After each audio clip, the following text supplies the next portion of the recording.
if you were selling marijuana, if you were selling something that the banks will look at like, oh, you do credit repair and that's in your name? Oh, absolutely not. We are not lending you off this money. So make sure that your name is not high risk. But also, before you even do your LLC, you want to make sure that you're doing a business name search. So make sure that nobody else has the same name as you. Have you ever wanted to start an Airbnb business and put $0 down? Well, today I'm here with Nehemia, and she owns 3 Airbnb properties. We're currently, right now, sitting in our Airbnb, and she's going to tell you guys how to get started in this whole entire process. So, Nehemia, get us started. What's going on, y'all? Always an honor to be here. But how do you get started in Airbnb? No money down. Honestly, that's such a loaded question, but if I were to tell you where to start from, you got to get your LLC first. You got to get an actual business, because how are you going to get this money if you don't have an LLC, if you don't have some type of S corp, if you don't have some type of entity? You got to make sure that it's official. So once you go ahead and get that LLC, then there's a couple ways that you could get the funding. So you could either do business funding through credit cards, through a loan, or some people use their own personal credit or their own personal cash. It's honestly your preference. After you go ahead and get the money, now you have to make sure that you're getting the property. Now, how are we getting the property? My biggest thing is going on Zillow, apartment.com, finding private landlords or finding property owners that are actually like looking for individuals to go ahead and lease their property to. So what I did was went on Zillow. I looked at the state that I was looking for, whether that was Philly, Florida. Look for an area that you know can make you a whole lot of money. And then, of course, you want to filter it out. So I was looking for rents about $1,500. You know, the max was $2,000. That was for me. Now, for you, it may be different, right? So once I was able to do that, I was looking at all the properties. On the properties, it will tell you if it's a realtor or it will tell you the property owner. Now, the realtors, I'm not going to lie, some of them might give you problems and say, no, we don't sublease, because that's what it is. Subleasing is, hey, can I use your property to rent in it, but then also allow other people to live in there as well. So that's subletting.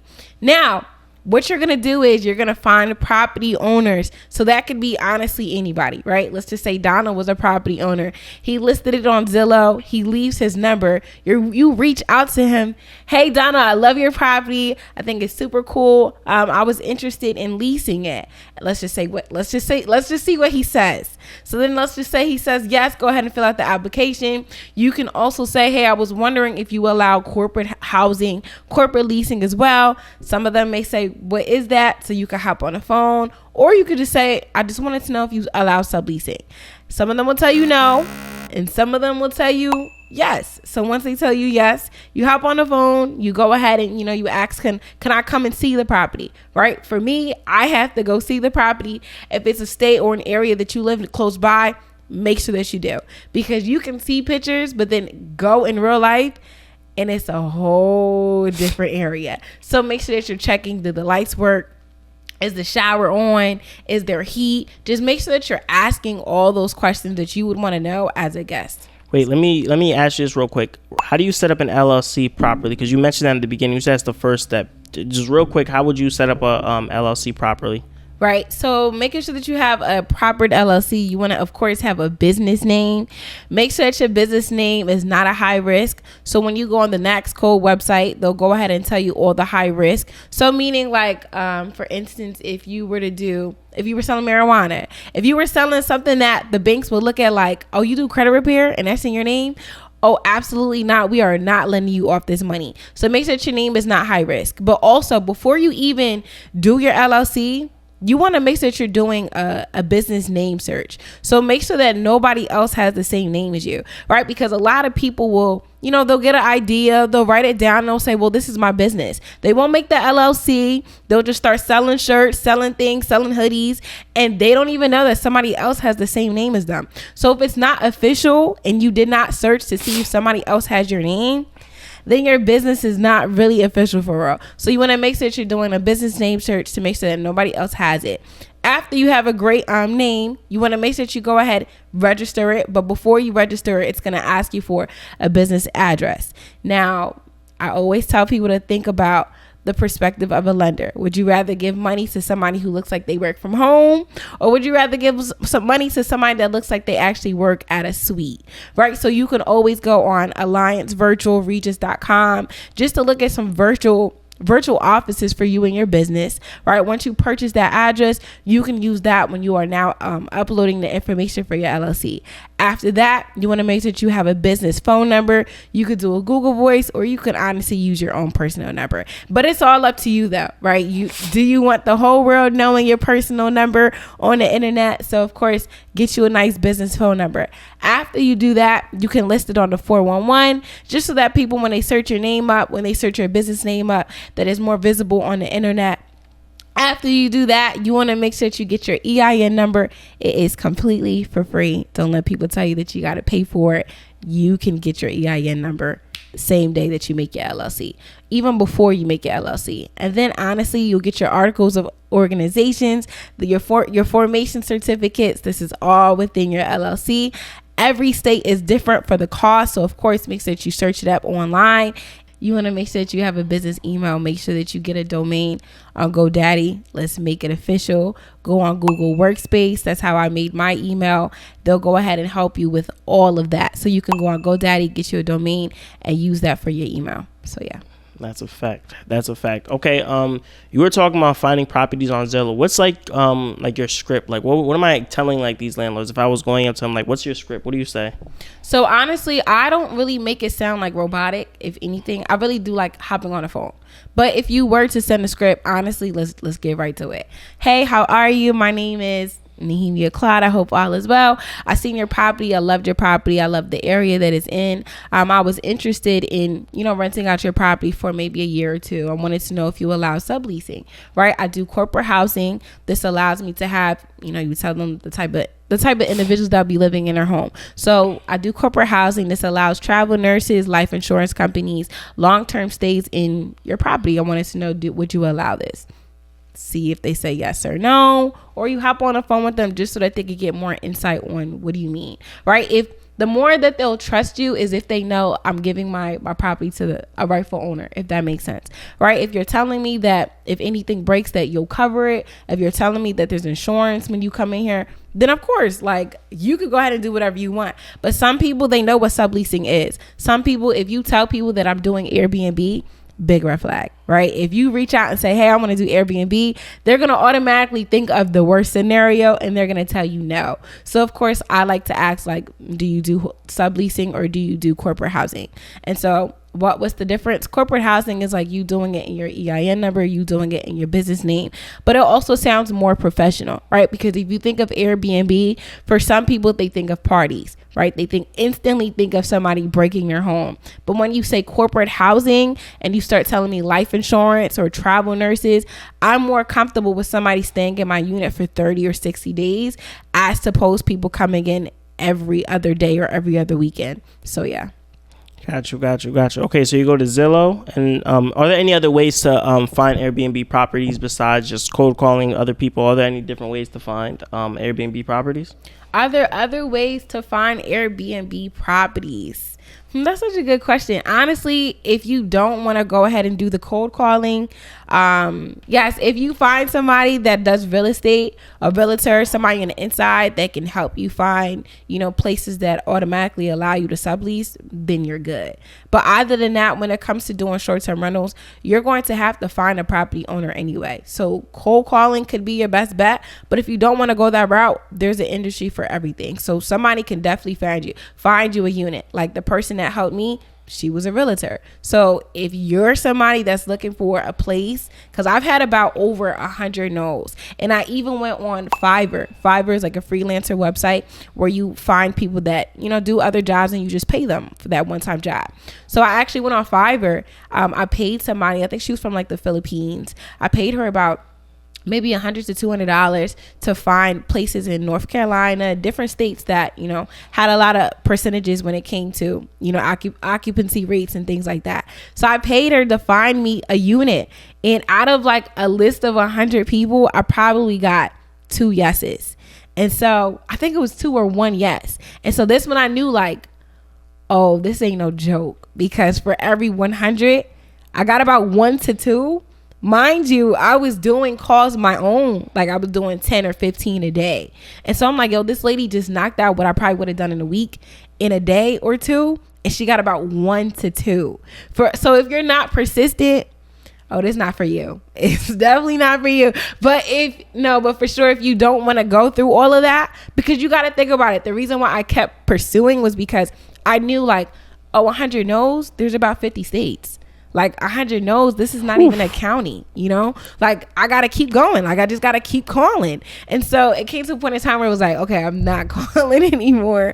Some people are just telling you no messages, and it could be discouraging. So then I just went to somebody who could find me an easy yes, and it made my life way easier. So you cold call, it may take you longer, but it's okay, because if somebody else looks it for you, that is another cost. So do what you got to do. Okay. So look, let's segue a little bit, right? Okay. So now I have let's say I listen to everything you say. I get my business registered. I find a locator that finds me someone that's going to say yes. And I have my Airbnb. What are some things that I can do to make more money on Airbnb? Increase my revenue. So there's a lot of ways that you can make money on Airbnb. You can list your property entirely, regular stuff, or you can also list it room by room. So for instance, there's a lot of college students that may want to rent it out, but they might want to rent it out for maybe 30 days or maybe a couple of days, right? So you can rent out the whole unit, and then every room could be about, depending on who your audience is, but let's just say it's a student. I know somebody that listed theirs for $50 a room plus a cleaning fee. So a student could be able to just book one room, right? Or, a travel nurse. You could have another travel nurse in there for $1,500. You could have another travel nurse in there for $1,500. That's about $3,000. So that's just one way that you could do it.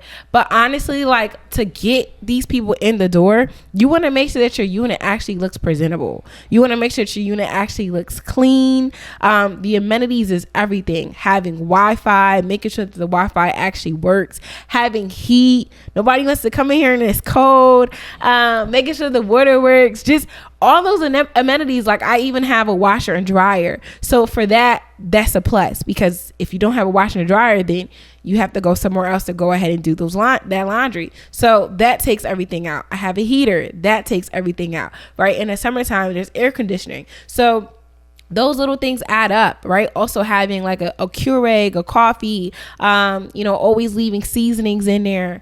Having good lighting, the bathroom, everything matters. Yes, I leave seasoning. I leave pepper in there because I know people come in here and they cook, right? So also I also thought about leaving oil because I don't want nobody to mess up my pans. So even thinking that deep, even with towels, I leave makeup wipes because I don't want anybody to mess up my towels. I'm not about to keep buying all these different towels. So if I leave makeup wipes, hopefully the ladies will start cleaning their face with the makeup wipes instead of dirtying the towels. So, and also leaving blankets, right? Because you got to think about it. If they always mess with the heater, then, my rent goes up. So leaving blankets and making sure that the unit is not that cold. So, yeah. Okay. So last words, any advice that you would give to new Airbnb hosts starting their journey, or maybe even looking to scale to maybe 10 units, 15 units? What advice would you give to that person? Stop being scary and go get the bag. Honestly, no, seriously, y'all, just get started. Sometimes people will tell you that it's saturated, Airbnb this, Airbnb is gone. But think about it. You know how many businesses are out there that are saturated? You got to find something that's going to make you different, that's going to make you stand out. And also, you have to remember that Airbnb is just a platform. So meaning there's Airbnb, there's booking.com. You can also make your own booking website. If you know that you're about to be in an area where there's a lot of, military people or life insurance people or travel nurses, just think about who do you want to cater to, right? Your unit could be a whole content house. You don't have to do the regular. So find ways to be different and go get that bag. We are about to go into 2024. The goal is to make sure that your money is making money for you so that you can get your time back. The overall goal here is freedom, right? Freedom. We don't want to keep working behind the clock, but you want to find other ways to make more money. So go get that bag, go get that unit. And if you need help, make sure that you DM me. So yeah. Gotcha. And talk about your ebook that you have available. And yes. Talk about it. this. Ebook, y'all. Make sure y'all get my ebook. It's really beginner friendly. I wish I had my ebook, had somebody, had somebody make an ebook the way that I made it. I think life would have been like way different. So in this ebook, I have my whole thought process of, who am I catering to? I even talk about the LLC I even talk about the LLC, how to get the EIN. I talk about from A to Z. Like, I also talk about the things that I get to furnish my properties, how I even get my designs up. I talk about different segments when it comes to when everything is all furnished. My favorite part of it is rehearsing. Like, once you get your unit, you want to live in there for about a day or two to see, like, what other people would feel like to live in here, right? You got to experience it first before anybody else. So I kind of walk you through everything. I really get everything that you're thinking out of your head. So, like, what colors do you want the walls? What type of person do you want living in your unit? What type of areas are in that area? What type of restaurants are in that area? So it kind of gets you thinking. And it's only less than $50. So make sure y'all get it because the price is going to go up, y'all. So make sure y'all get that. Yesterday's price is not today's price. And it sure isn't, y'all. Make sure y'all get that ebook. Wait, is there anything is there any other questions that I didn't ask you that you wanted to touch on? Oh, yes. It's not really it's a statement. So when you do get this Airbnb, y'all, if you follow me on TikTok, if you follow me on Instagram, I really am big with transparency. Like, it's all good. It's cute, peaches and cream on some days. But y'all, this second unit that we're in, it's been up for what? Less than 60 days, right? First 30 days, somebody broke the window. Somebody broke my TV. Somebody broke my mirror, and broke a vase, right? And I'm not saying this to scare you away, but I want you to know, like, there's other downfall. Like, there's downfalls onto it. And you got to be prepared for that. But I just also love Airbnb because there's air hosts, like there's air cover. Air cover is when they have about $1 million when it comes to liabilities. So if anybody breaks anything, you're able to show proof of that and get your money back. So everything was paid for, but I'm also telling you this so that you can know, like, you have to mentally be prepared for everything. Like, when the window broke, it got fixed within 2 to 3 days, right? When the TV broke, I had to fix it as soon as possible because if you're not somebody that's solution oriented, any little thing could mess up your business, right? Let's just say I had a guest that was coming in the next day. You think I'm about to cancel my stay? Absolutely not. So you got to always be solution oriented. And not only at that, I love that Airbnb does like cover it and gives you insurance, but you want to have your own property insurance for sure. Like, for sure. And that's not a lot of money. Like, I pay like $25 every single month for my insurance. So yeah, that's not bad. So if you guys got this far to the video, put the word air cover in the comments, and make sure you guys watch this video right here if you want to learn how to get over $100,000 in business funding. And I'm gonna see you guys on the next video. Peace.